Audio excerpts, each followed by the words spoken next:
This is 2OF Entertainment.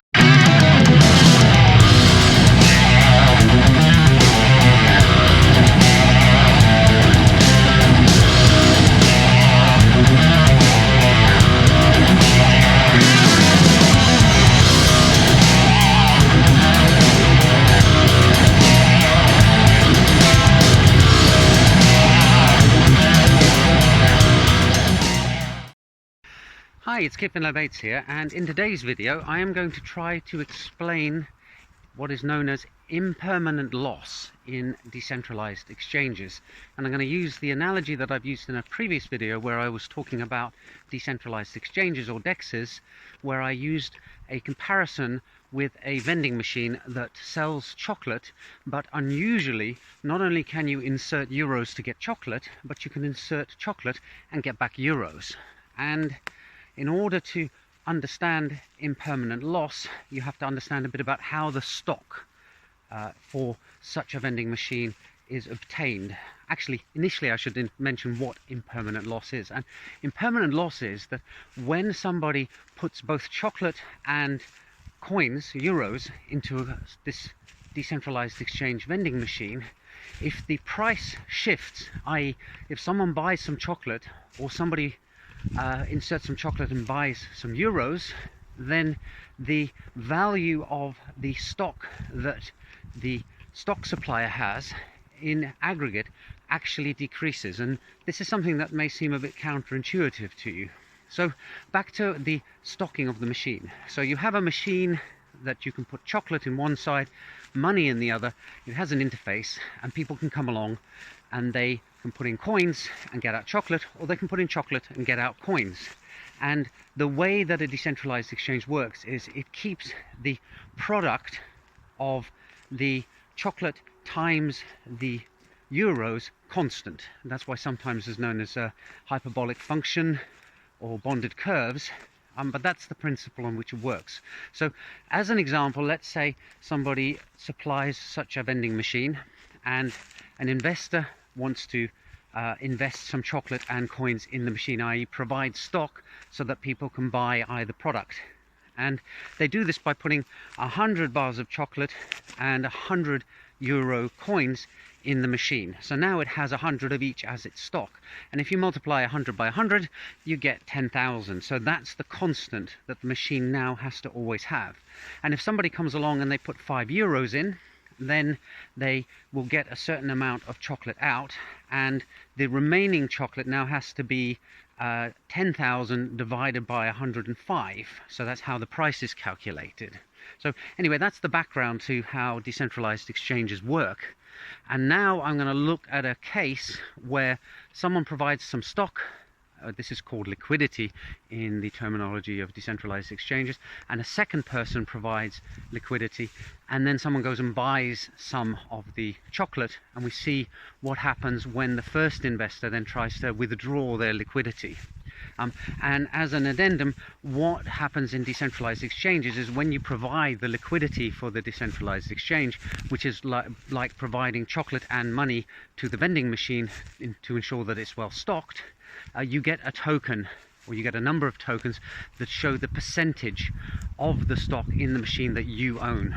And then finally at the end I'll explain why people do this anyway, because this impermanent loss, the fact that if the price shifts, all the investors will make a loss regardless of whether the price shifts one way or another. And as I said, when I first saw this I thought, well, that can't be, but it is actually the case. So we'll start with the machine. It's totally empty. Somebody comes along and they put in 100 bars of chocolate, they put in 100 euros, we'll call them investor A, and they get 100 liquidity tokens that shows that they own, and those are the only liquidity tokens that exist, so it shows that they own 100% of the stock in the machine. And 100 times 100 is 10,000. That's the constant that the machine now has to maintain, regardless of whether coins or euros are put in and whether euros are withdrawn or chocolate is withdrawn. So now investor B comes along. They also put in 100 bars of chocolate and 100 euros. So now the machine contains 200 bars of chocolate and 200 euros, so it's really well stocked. And the second investor will also get 100 liquidity tokens, And that means that because there are 200 liquidity tokens in total, each investor has half the liquidity tokens, they own half the stock, and they can at any point decide to withdraw their stock if they want to take it out and put it in another machine, or eat the chocolate and spend the euros, or whatever it is. So now we have that situation, and that means with 200 euros and 200 bars of chocolate in the machine, the constant is recalculated, and it's 200 times 200, which is 40,000. So that's all very well and good, the machine's sitting there, and now we have a customer who comes along, a buyer, and this buyer wants to buy 5 bars of chocolate. So how much is it going to cost them to buy the 5 bars of chocolate? Well, after they've bought the 5 bars of chocolate, there will be 195 bars of chocolate in the machine, and 195 times X has to equal 40,000. So that means that the cash amount in the machine will have to be 205 euros and about 13 cents, because 205.13 times 195 is 40,000, so that will keep it constant.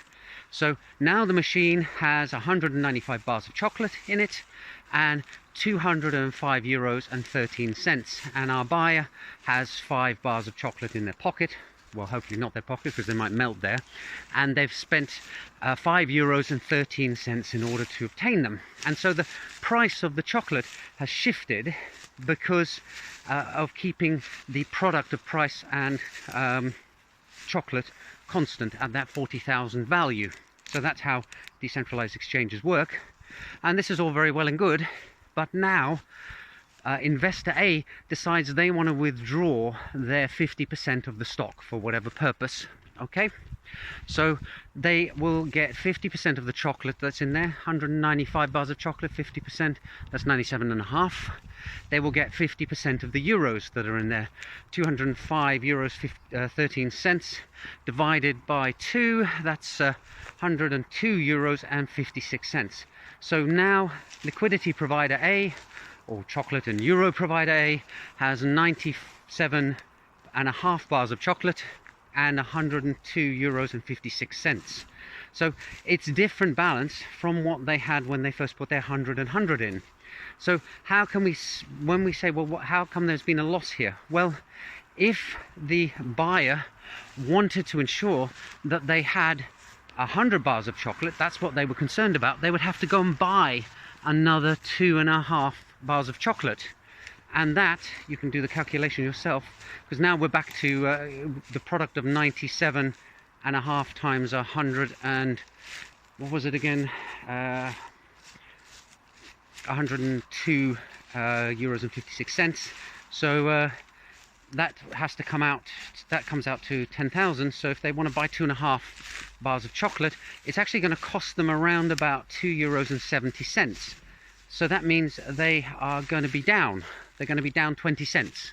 So after that one transaction that's happened by the original chocolate buyer, when investor A withdraws all their money and their chocolate bars that they have as their liquidity or their stock in there, and then they try to get their chocolate bar back up to the level that they had at the beginning, they're going to be 20 cents out. Instead of having 100 euros, they're going to have 99 euros and 80 cents. So they've made a loss. And the reason why this is called an impermanent loss is that if they waited for somebody else to come around after the first buyer who bought 5 bars of chocolate, somebody else came along and put 5 bars of chocolate in to get euros out, it would have gone back to 200 bars of chocolate and 200 euros. And so when the first investor took their 100 euros and their 100 bars of chocolate out, they'd have exactly what they started with. So this is why it's called a loss, and it's called impermanent, because it will disappear as long as the price goes back to what it was when the investor first invested. Now, the counterintuitive thing is we had the numbers there for getting 97.5 bars of chocolate and 102 euros and 56 cents out. It's symmetric though. If it was reversed the other way around, and the buyer had, instead of buying 5 bars of chocolate, had put 5 euros in order, instead of buying chocolate, if they had bought euros with chocolate, So rather than ending up with 5 bars of chocolate in their pocket, they'd ended up with €5 in their chocolate. They would have had to have paid a little over 5 bars of chocolate to do so. And if the investor A then came along and withdraw their liquidity or their stock, the numbers would just be reversed. They would have €97.5 and 102.56 bars of chocolate. And if they wanted to get their bars of chocolate back down to 100 and get the euros for it, again they would make that 20-cent loss, or vice versa. If they wanted to get their euros back up to 100 and their and then find out what the equivalent amount of chocolate they would have, they would end up with 99.8 bars of chocolate. So there they've made a fifth of a bar of chocolate loss again. So then the question may well be, well, if you provide liquidity to a decentralized exchange, the price is going to shift. You're going to make a loss, therefore. So why would anybody provide liquidity? Is it out of the goodness of their heart? Well, no, that's not how decentralized finance works. The whole motivation is that you will do this stuff in order to make a profit, or a hopeful profit, and the profit is made by the fact that every buyer who comes along and buys chocolate with euros or buys euros with chocolate has to pay a small fee or a commission in order to do so, and that commission goes to the stock providers or the liquidity providers in proportion to the percentage of the stock that they provided. So as long as the commission rate is set correctly and the price doesn't shift too radically, then the investors will make a profit. However, if the price shifts dramatically in one side or another, the more the price shifts away from the original price that it was when you provided the liquidity, the bigger your impermanent loss. And I'll put that in quotes because in practice it's not going to be impermanent. The price will probably not go back to where it was at the point that you want to cash in. So if there are big swings, then the investors in decentralized exchanges can make significant losses. However, if it's a fairly stable pair where the price doesn't have much volatility, then the commission over time should more than make it worthwhile to invest. But as is always the case with finance and investing, there are risks, and that's the risk in decentralized exchanges if you want to provide that liquidity. So I hope that was clear. I'll put the table with the numbers in the post or something, or maybe a link to a website or something about it, because maybe you find the numbers hard to visualize. But that's it for today. Hope you found it interesting, and I'll see you in the next video soon. Bye for now.